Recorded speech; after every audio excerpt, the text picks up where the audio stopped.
Yo, what up? Welcome to another episode of Source and Company. I'm your host, Source, of course. As always, you can follow me on Instagram and or Twitter at Smitty Source on both of those. Subscribe to the Source and Company YouTube, the Apple Podcasts, Spotify, etc.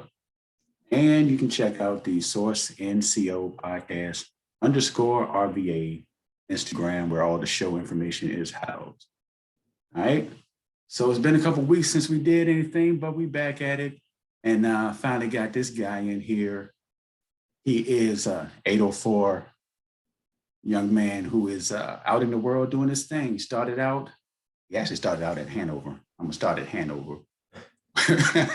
Moved on to LC Bird, won a state title at LC Bird as the quarterback and DB on that squad. Moved on to Notre Dame, and is now a current member of the Detroit Lions.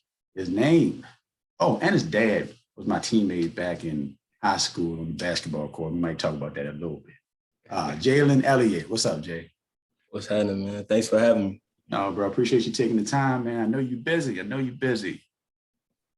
How you living? You out in Detroit now, right? Yeah, out here in Detroit, man. Just squaring some things away before I get back and get to training again. Just got done with OTAs and stuff, so. Definitely. What's up with OTAs? How has that been actually under the new regime? We can talk about, the coaching in a minute, but how is it? Is it any different than it was for you last year? It's way different, man, because I actually didn't have OTAs last year. If you remember, we were going through the COVID thing, and I was a rookie, man. So it was all virtual, and it was crazy last year for me, but even more crazy this year because it was my first time really going through in-person OTAs, and like you said, new regime, new staff. But it was good, man, just to get back on the field, play some ball, man. When you've been sitting for that long and just working out, it kind of gets real monotonous. So you love to get back to actually being able to play ball and see the plays and different things like that. So absolutely. So how do you feel like going into this? Do you feel like a rookie since this is your first actual in-person OTA? Well, since you just went through it. Yeah, no, I really didn't this year, and it was funny. Just talking to all my trainers and all the people that were there last year, they were like, man, it just looks like it's a little bit slower for you. And I was like, yeah, man, like my head's not spinning, going through a whole year in the league, regardless of where you are in the league is still a very huge learning curve, And so just to kind of get back out there and feel like, all right, I feel a little more comfortable now, and just like, it's football again. So it was good to get out there and have that time. And yeah, man, I'm thankful that it was in person this year. Indeed. Looking forward to seeing what you can get into this year, man. But let's take it back. We'll go back and then we'll come back to the current state. Let's jump back a little bit. Well, you are the oldest of four, Yes, right? sir. Oldest of four. Actually, your brother, your oldest brother, your I have a hard time saying that too. Like my oldest younger brother, that's my yeah. You're the oldest, second in charge. Is at Union right now, right? Yep. He's got the Virginia Union. He's actually a sophomore in the classroom, but because of COVID, they didn't have a season, so he gets to play that again. Yeah. Oh, so he still got 4 years. He still got 4 years to play. Right. That's a beautiful thing. My little cousin's supposed to be over there. I don't know. I ain't seen too much tape yet, but your brother's a DB, right? Yeah, he plays safety as well. Okay. Yeah. As does K'Jon Coley. And your sister is a hooper. Big time hooper, man. Big time hooper. I don't know. I know, like I said, I know your dad. I don't know your mom, but who gets the credit for the athletic ability, or who tries to take the credit, I should say, for the athletic ability? It's my mama always trying to take the credit, man. She's like, y'all got it from me. I haven't seen any tape on either one. My mom or my dad. So I heard my dad was pretty good in a lot of different sports back in the day. But yeah, I haven't seen any tape. So until I see tape, I'm the best athlete in the family. I can attest to the dad thing. I mean, football and basketball was his thing. And I just to bring myself into this. My best 2 assists that I remember in high school were both to him. He got fouled on both of them, and he completed the and one. So I got to give the Pops some credit for that. So that's my guy. I can't gas him up too much, man. He gonna gas himself up anyway. It don't matter. Right. Look, right, for real. So what was it like for you being the oldest, man? Like, did you feel the pressure of being the oldest? I mean, do you still feel the pressure of being the oldest for real? Not really. I think it's something that I accepted kind of early. Just understanding that I was the example for my siblings. And everything I did had a consequence, and whether it was good or bad, because they were watching everything. Mm-hmm. And, my parents were super hard on me and just making sure that I did things the right way. And I think it paid off, because I like to think that I gave my siblings a good template of how things should be done. And I've had, my times of error and my times of trial, but just always having my parents and my family too, just to lean on, has kind of helped me. And I think that's big. A big thing that I tried to get them to see is like, bro, or a little sis, like, y'all don't have to do it on your own. I never did any of this on my own. Like, it wasn't just me. There was times where I called my parents like, bro, it's not going the way I thought it would. I don't know, and without them and without my siblings too, just getting up every day. I tell everybody all the time, they ask me, what's your why? It's them for sure. I get up and I do everything I do to show them that, one, we can do it. And two, like, anything we put our mind to, we can go get it. So yeah, it wasn't so much a burden, but it was something that I accepted early. That's dope. That's dope. I also, through your dad, of course, I knew your granddad. I actually, who I mean, rest in peace, who passed away not too long ago.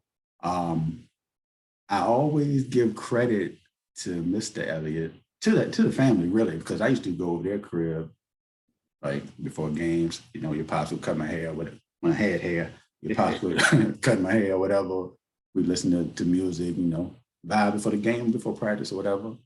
And I was one of them kids that had one parent who was working, and I never had a ride to get home. Never. And Mr. Elliott never complained when he had to take me home. I lived the other direction. He never complained when he used to take me home. So I always appreciated that about him. And I'll never forget, those times. Actually, I saw him in the parking lot when you were in 10th grade. And y'all were getting ready to play Glen Allen. And my daughter was a cheerleader at Glen Allen. And I got out the car. I didn't know you played. I didn't know anything. I got out, I was like, Mr. Elliott. So he really didn't remember me. But then I went to the field, saw you out there. I talked to your pops later on. So I was like, wow, the legacy continues. Yeah, man. Man, he one of the best humans that I've ever been around. And I'm so thankful for him and just all he did, and it's funny, still doing for my family. Man, that was definitely a tough one for my family. His passing. But man, like he just taught us the importance of family, and it was just like no moment or no person is bigger than us in our unit together. And it was big for him to always be at family functions and always come to things. And man, my 9th, 10th grade year, I didn't have a car. I didn't have no way to get around. He would come get me after school. And that would be, he'd come get me, then we had to go get Q or Leah or Corey. And man, let's get in the car, let's go. And then we'll all go to McDonald's or do this or do that. And so, yeah, like I said, man, he was a huge part of our lives, still is. And thankful for the things that he's instilled in me and my family, for sure. Definitely. Oh, by the way, your pops back in the day, I shouldn't say back in the day, a couple of years ago, actually, you had a basketball game. You shot a joint from like under the other basket trying to hit the game winner, and it bounced off the rim. I think it was at Hanover. He was like, yeah. He said, Jalen told me about it, but I ain't believe him. He said it was close, but I ain't believe him. I mean, that joint was like inside the other free throw line.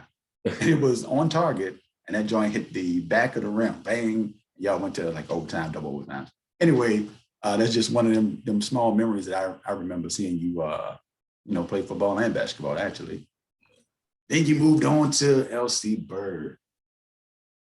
How was that change for you? It wasn't really a change. I mean, I know it was a location change, but No, not really. Like when before we had moved and moved into like Bird's area and Bird's district, I was in like Richmond, like the city. And so like my mom worked at Hanover and we got the pass for me to be able to go to Hanover. But I was always like go to Hanover for school and then come back and be around all my dogs who went to Bird or Meadowbrook or With, right.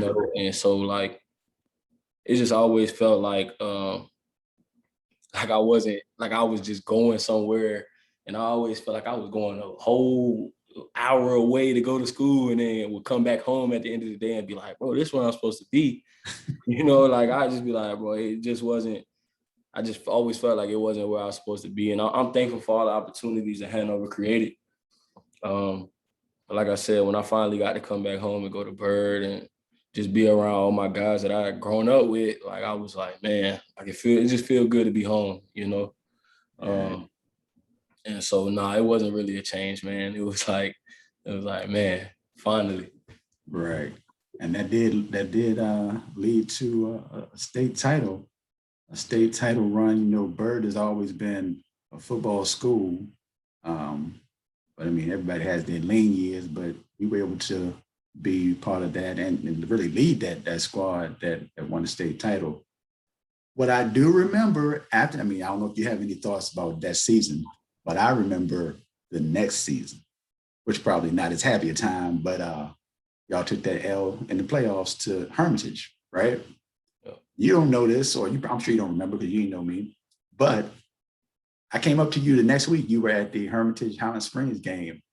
And I started not to say anything to you because I could tell that you were mad that you weren't on the field, but you wanted to be near the game. Like that's what it felt like to me. Do you even remember that time? Yeah, I do. I remember going reluctantly.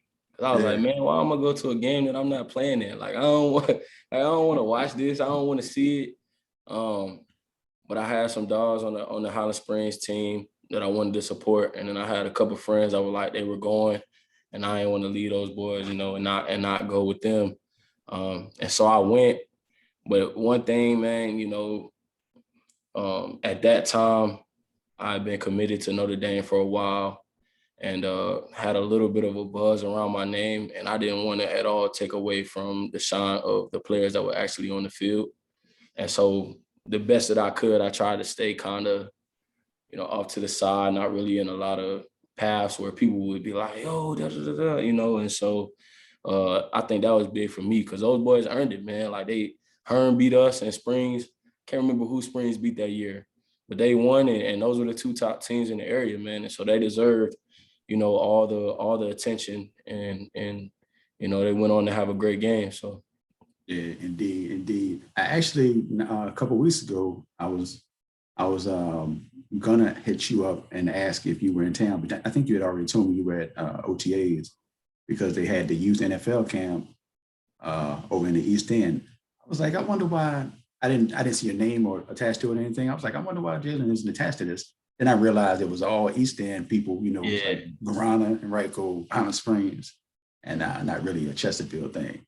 Nah, yeah, and them boys. Anytime I had something over at Richmond, like around Broad Rock and everything, I tell them boys, and they told me about it, But I think the big thing is like when we have something in Richmond, what I'm saying, like it's gonna be Ant Harris and it's gonna be Jalen Elliott, what I'm saying, it's gonna be the guys that are on the South Side, and when they have stuff on the East End, like as they should, it should be their names on those posters, and they called me too, and they said, bro, if you in town, bro, we want you to come help. And it's a big respect thing.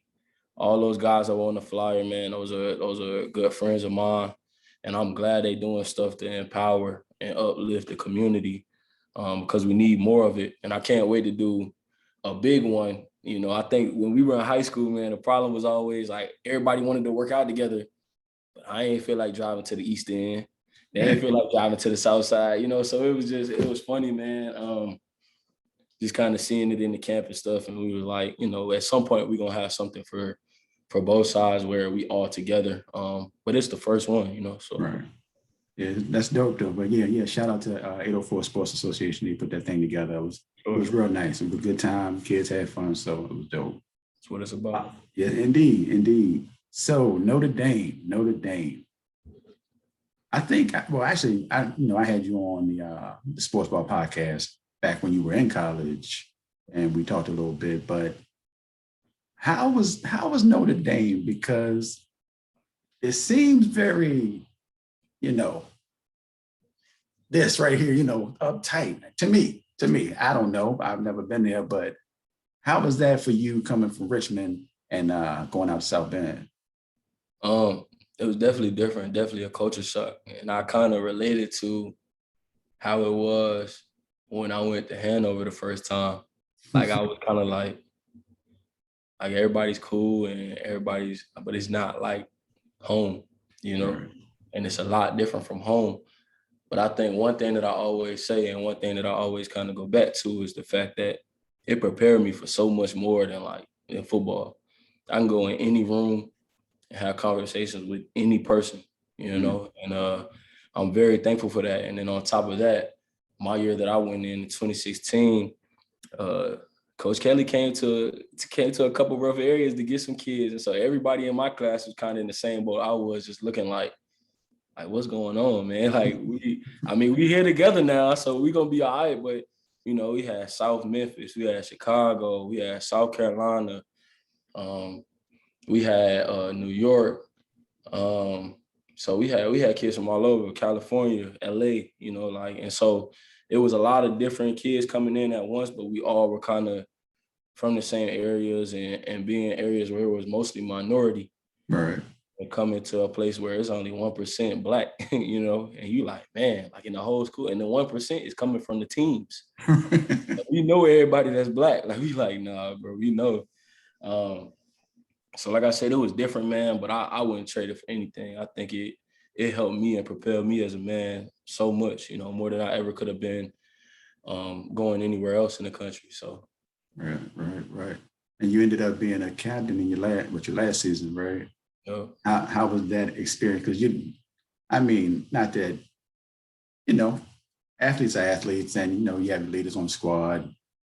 But I think being a leader or being a captain in college is a little bit different than being like in high school, you will be the leader because you're the best player, generally speaking. Right. But in college, I feel like it's more, it's part of that and part of respect thing as well, or what you may have shown to the people who put you in that position.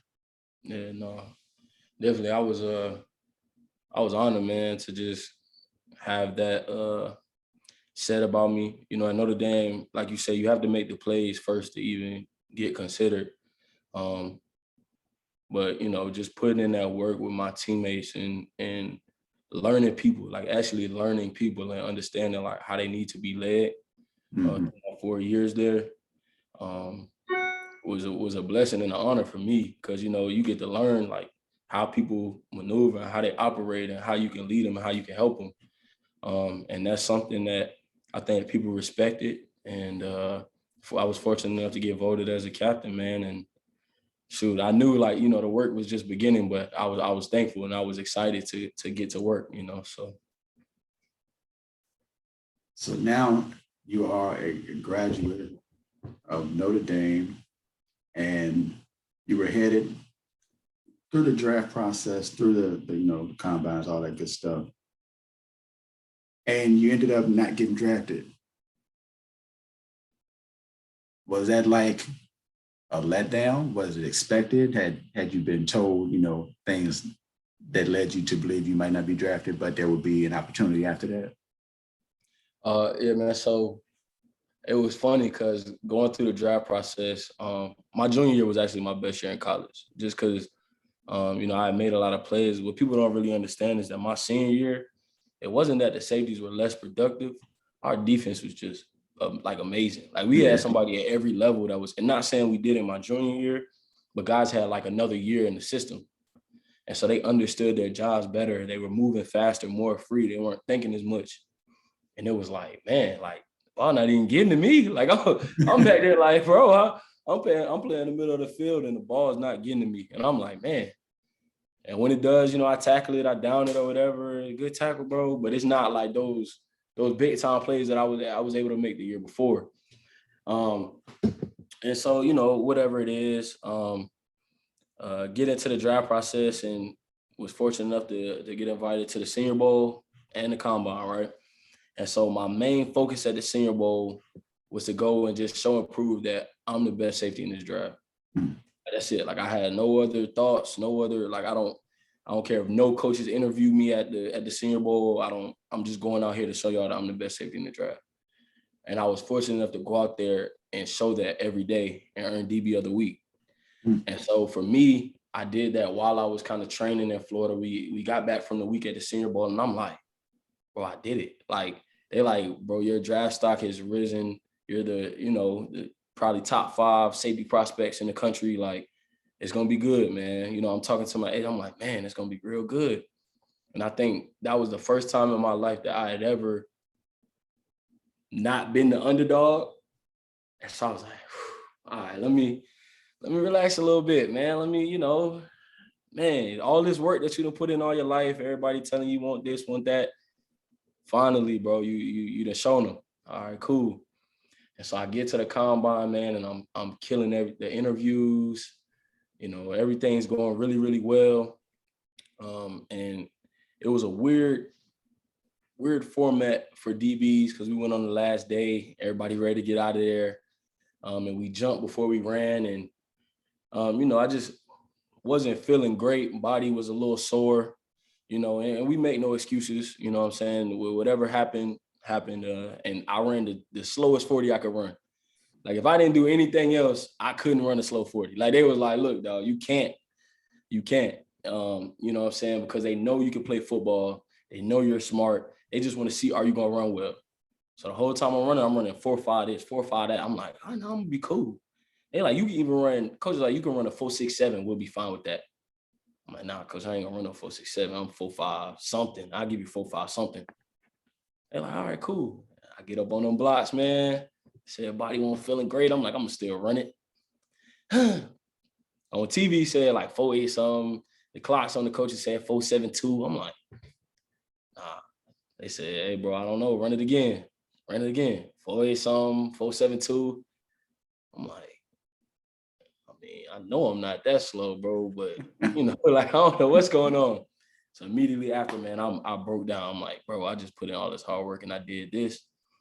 My agent called me. He like, look, man, these the cards we was dealt. Like, we ain't go and we ain't perform. And I picked my agent because my agent is like that uncle that be like, look, bro, like, we did this to ourselves. So what's up? So what we gonna do? We gonna lay down, we gonna be sick about it, or we gonna get up and we gonna go make it happen. He was like, now you just went from day 2, early day 3 to maybe day 3, undrafted free agent. And he was like, I'm gonna always tell you exactly what it is. He told me exactly what it was. So I was prepared, and when I got to the draft weekend, still some teams that were like, look, we don't care about the 40. We want them early. And I was like, okay, well, I might still get drafted. And when it didn't happen, man, my family was hurt. But like I said, my agent did a great job of preparing me. And he had me ready to understand that it was going to be a long journey. So.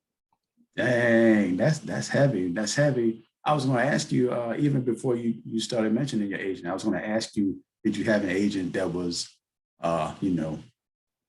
glass half empty, everything's going to be okay type guy, or if you had an agent that was like straight up?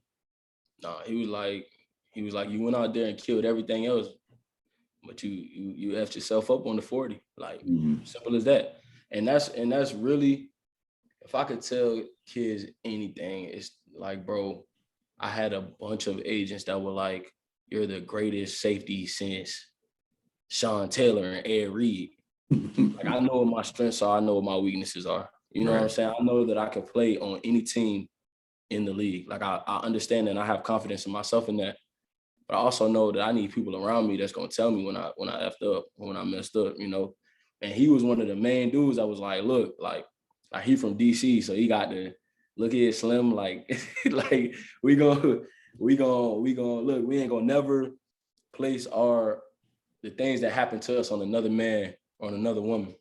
Like anything that we did to ourselves. And so how we gonna respond to it is gonna be huge. And I couldn't thank him enough, for just being real with me, man. That's all it takes in a business like this, is just somebody that could really like be real with you. And yeah, so he never shot me no smoke, man. He was always real from the jump. That's dope. That's dope. Yeah, because it could have gone another way, man. I mean, you see it, whether you're talking sports or just entertainment, rap, whatever, where people, yes, men, and everybody looking for that next check. They just looking for the check, make sure they good over there. Like that. Yeah. Nah, he not that at all. That's a great thing, though. That's a great thing. Support system and a good agent. So respect for that. So now you are in Detroit. Now, last season, you had Matt Patricia was your head coach, and things didn't work out. How was it being on a team? And I don't know, I don't remember what the expectation was of Detroit at the beginning of the season, but how was it being on a team that struggled, but you still got all these egos, you still got all these personalities, but is it everybody still business as usual, or dudes start to fall off because we losing? First and foremost, I just want to thank Matty P and that staff, man, because they gave me a chance. They still allowed me to come in and compete and do what I love to do. So just before anything, thank you to them. And man, I would say anytime you losing, it's hard to keep it as you just said, business as usual. Like, yes, you're gonna come in and get done what you have to get done, but we still human, bro, and we still it was some guys on there that just hated to lose. Right. You know what I'm saying? And so that's hard, man. It's not really like college where you know what I'm saying, you kind of have your 12 games and you out. It's like it's 17 grueling weeks, man, and you going and you getting it every week. And guys are really putting their bodies on the line. And this is my first year. So I'm sitting in there, I'm like, bro, these are grown men. Like, yes, I'm a grown man, but these are 4 kids. You know what I'm saying? These are bro, you just 22 right now. So you was 21 going into all that. And so I'm like, man, these dudes old and they putting their body on the line and we not getting the results that we want, man. It's gonna be hard for anybody, regardless of if you man, forget it. I'm getting my bread, I'm getting my check. Yeah, you are, but we losing too. And you man, bro, man, I'm just trying to get to the playoffs. So I'm just trying to, continue to play this year. And so it's definitely hard, man. It doesn't matter who you are, Yeah. So now you got a new regime, new staff in front of you. And I told you I was going to ask you about Coach Dan Campbell, who is your new head coach. Your man's came in making a splash, in multiple media moments thus far. And we didn't get to the season yet, and he's already done some things that have made people, turn their head and look like, what's going on over there? How's it been so far for you guys and the new regime? Because you got, new DC, you got new DB coach, obviously. So how's that been so far? Man, it's been great. Coach Campbell is a great leader. First and foremost, great coach, don't get me wrong, one of the best. That's why he's a head coach. He's also a great leader as well. And when he speaks, he commands the room, and it's a person that you man, all right, his passion for this team and this game, it has to be pushed out to everybody. I have to feel oh man, I gotta get up and go do my job, or I can't let him down. I can't let the guy beside me down. And I think that's something that we're just crafting, man. And we're just trying to get better with it each and every day. We're not gonna short the work. We're gonna continue to put that in. And I think, like I said, he's just been a great leader for us and just teaching us, how to play for one another, man. So how's it different now? I mean, obviously you're in person, but between last season when you got there, of course, everything's new, COVID, blah, blah, blah, trying to figure out the parameters of what's going on. How much is it different now? Like, is it more close to normal now, like way closer, or is it still a lot of COVID regulation? I would say it's like 50% back, just because of the fact that it might be a little more than 50, but I would say just because of the fact that like all the coaches and staff are vaccinated. I decided to get vaccinated because my family did, and it's a handful of players that also got vaccinated as well.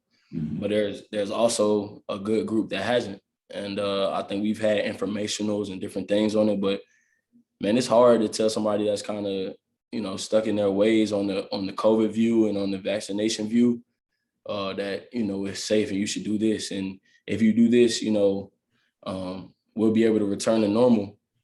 It's like, man, I get it because it's not a lot of information on it, and it's a good amount of things that you can go and research, but then you say, well, the research has only been out for a year and maybe less than that. And so, like I said, I get it when, my teammates are saying, man, I'm not taking the vaccine. Like, I'm not doing it. I don't care. But for me, being vaccinated, it has made everything a little bit more normal, and just the way that I'm able to flow through the facility, I'm able to go and come and feel like I'm safe and. Word. So Detroit is a whole nother planet. Well, where are you usually? Like literally Detroit, or are you outside of Detroit? Yeah, I'm right outside of Detroit. So we got a couple people that stay in the city, but a lot of us kind of come on the little outskirts, probably about 25 minutes away from like the stadium. Mm. So I'm actually in Southfield, and there's a couple areas around here, Royal Oak, Birmingham. Those are like areas where most of like the players and stuff stay. Gotcha.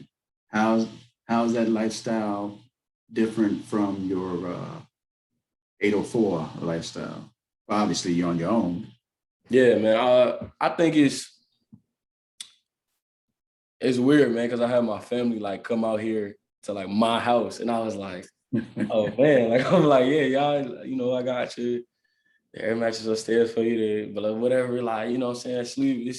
It's y'all career too, but it's kind of weird, like you said, just being on my own. Like we talked about earlier, my family is such a big part of my life, so it's hard always leaving my family, and then with this lifestyle and this like this profession. Even when I was in college, man, like I didn't come home, but like once a year, and that once a year was like 2-3 days on the weekend, Mm.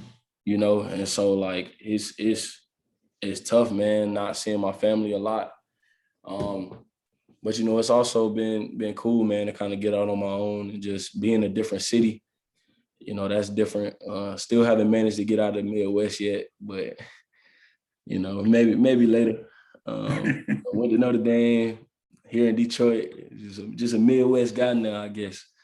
But man, it's been good, and I'm thankful to be able to be out here and just kind of see the different places that you can go in this world. And then, man, on top of that, I'm really starting to get to see Detroit now because it's opening back up a little bit. Right. COVID last year, we couldn't go anywhere, but starting to see it a little bit more now. Yeah, man. So I saw I looked at your IG recently, and I saw a video of you. Well, actually, it was Ryan Clark at a protest, a rally. I don't know what it was called at the time, but it's been since within the last year, and how that's got the things that have transpired in the last 14, 15 months have got to, make its way to the locker room. It's got to make its way to you because you are a Black man, you know what it is. You know what it is. What kind of has that put a strain? Does that put a strain on a locker room? Is it an everyday conversation? Is it a conversation that you're like, well, I know these people over here believe this, and these people over here believe that. And like, how do you maintain in that situation? Well, I think something that the George Floyd situation and a lot of those situations being broadcasted did was make it so those uncomfortable conversations that you don't usually have to have, you had to have. Like, because, you got like football is such a melting pot with every different type of race in it. You got people that's like, look, I ain't comfortable coming into work unless we had this conversation because I don't know where y'all stand. And we got some OGs on the team that's going to speak their mind regardless of who in there, and it don't matter. Like, they're going to say what they got to say. And so I think it was great for us because we got to sit down and like say, look, bro, forget about football. Like, are you okay? Like, let's talk about us. Let's talk about how we can be better, how we can spread the message, how we can create unity. And I know for us, we were the first team in the NFL. We actually like had breaking news on ESPN last year because we got together as a team and we said, we won't just move on. Like, we won't say, oh, it's all good and go to practice and do the everyday things that we do. Like, no, we got to take a pause and we got to talk about this.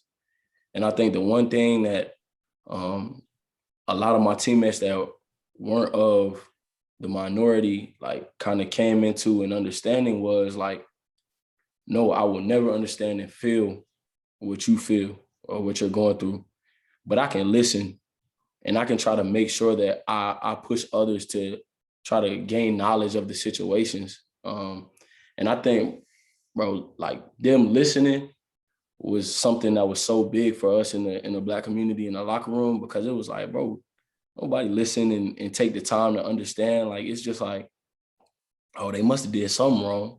Right.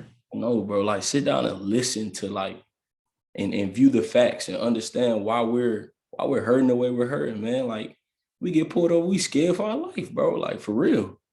And that's been since I could start driving, since I was in the car with my dad. Like, it's like that's been something that isn't just, oh, once this age hit, I started being scared. Like, no. From the time I can remember, every time I see a police, I get tight, I get tense. I'm like, I ain't even do nothing, but I just be like, man, I don't know. And so it was good to have that conversation in the locker room. I know your pops had that talk with you. I don't have sons, I have daughters, and it's no different, but it is a difference because people look at men as more threatening than women, especially Black men. It's always going to be a target on our back. So I know your pops had to have that conversation with you. Do you remember that? Like, was that as a small kid or maybe around the time you started driving? I think my dad, man, has always been good with preparing me for any and every situation. Yeah. It was never just a time where he was like, hey, if this happened, like, do this, or like an age, It was more like we be out, like we over Lutzfield, you know what I'm saying? And he like, you see how this happening? Like protect yourself, guard yourself, but know when to. And I think that happened in every situation, not just with like being a young Black man in our society, but just everything on how to protect myself, on how to carry myself, on how to, just not be as confrontational, because I'm 6'2", dark as hell, you know what I'm saying? Like, people going automatically, like, and I don't smile, I don't have to smile on my face all the time, so people are already looking at me like, man, I don't know what bro on, like, don't go around him. And so, like I said, I think he just did a good job of just preparing me for every situation, not just like the talk of, hey, when you driving, man, they out for you sometimes. You could have not done anything, but they just out for you. No, he taught me every situation. So, yeah, yeah, I mean, just being out in these streets, it don't matter where you are, anything's possible. And not everybody understands that Black people have to be on guard, even in situations where you chilling. You got to keep that antenna up. So that's real. That's real. I appreciate you saying that though, because you could have easily backed out of that and just like, I ain't trying to go that route right now. So I appreciate you even talking about that. Oh man, so let's talk a little bit about the pregame ritual. Well, not even the pregame ritual. What's in your what do you even listen to music on these days? What do you stream? What do you what you listen to? Man, I got a little bit of everything. It depends on like what part of pregame we in. And so like my freshman year, when I just kind of got into like, oh bro, these are like really big games. Like this is like 87,000 people in the stands. Like this is ridiculous, bro. And I kind of had like them because I was just too amped up. Like I'm like, oh, I gotta go. Like I started finding myself like on the bus, like before the pregame bus, before we like drove over to the game, I would find myself just listening to R&B to kind of stay calm. Yeah. Because that was one thing that like you can't be amped up from the time you wake up to the time you play the game. You're gonna fizzle out by halftime. True. You know, so I was like, all right, well, I gotta find a way to kind of calm my mind. So I listened to a lot of R&B. And then once we got to the stadium and we were like in the locker room, that's when I kind of turned it up a little bit. And you know, I listened to a lot of the artists that are out now. They got a song that I kind of rock with. You know, I put it on there. And probably from my junior and senior year, I had a 4-song rotation. Young Boy, that was like right before the game. Like right before the game, I got the 4 songs from Young Boy. I got to listen from the start to the finish. Got to listen to it. Then I put my headphones up and it's go time. So we just had a conversation about Young Boy on the sports joint. My man was telling me that one of his young guys that works for him, said Young Boy nicer than Jay-Z. now, see, that's the thing, man. Like I can't. So I got an old soul because of my pops. So like things to get me going, like, you know, I listen to anything, but like when it comes to like lyricists, like come on, Jay-Z, J. Cole, nah, like them type guys, I'll sit in the car and vibe to them. I can't listen to trap all day. Like I'm gonna be ready to run through a wall all day. I can't do it all day, man. That's real. That's real. Oh man. So you played when you was at Notre Dame, right? I know that there aren't Greek schools everywhere, right? There aren't Black Greek schools everywhere, and with a small percentage of Black people. How did that work out? So my freshman year, man, I really had to go and seek it, and it was my 2 LBs. Their dads are actually the bros too. And man, we got together my freshman year, and I'm like, bro, I don't know how, but I'm gonna be a Q before I leave here. Like I don't know how. And so it was actually an inactive chapter that was in the city of South Bend. Like the city of South Bend is like Richmond, it's Black, like but Notre Dame is in its own bubble. Okay. And so it was you know, it was kind of cool. Like once I became the bros, just to see how much the city opened up. Like I'm like, wow, like this is where I want to be at. Like I was like, all right, for sure. But like I said, went through the city chapter, and we had to kind of go through the work and go through everything to get them back active my freshman year. And when my sophomore year came around, we had actually got a transfer in from Michigan, who was the bros, Freddie Canteen, and he got with some of the bros that was in the area, and they went through all the MSP training and all the things that they had to do, and we were able to go online and go through the process, and fortunately enough, we were able to cross. So, yeah, man, it was cool. That is a different experience. I did not know that was a thing. I did not know. I mean, I guess you can do anything anywhere at this point online. So, wow, that had to be a different. Oh no, we weren't like online. Like it was back in 2018. It wasn't like we were actually in person still then. This is 2018. No. I just mean online as in like setting everything up. Yeah. That's heavy though. That's heavy. I always, when I was college age, I guess I'll say, I was like, I would never pledge, you know, I'm an individual. I gotta be me. I'm different than everybody else, blah, blah, blah, blah, blah. Then later in life, you see the difference between having that backing or that group that's with you as opposed to being on your own. What would you say to somebody that wanted to pledge? Yeah, man. I would say one, kind of like you said, it's not for everybody. So if it's really not for you, like don't try to push through something that, you know what I'm saying, like that's really not for you. But like if you are thinking about pledging, like just understand that those guys that you pledging with or those guys that you trying to like gain something with, like are gonna be your brothers forever. Because of the things that you go through together, you know. Just, you know, pushing each other and bettering each other every day. You gonna gain a bond with that person that really can't be matched any other way. Like, you know, I was fortunate enough to get that on the football field, but it's a whole different thing being a part of the greatest fraternity, knowing the man, you know. And so it was cool to see, man. Like I always got to see it kind of outside in with my dad growing up.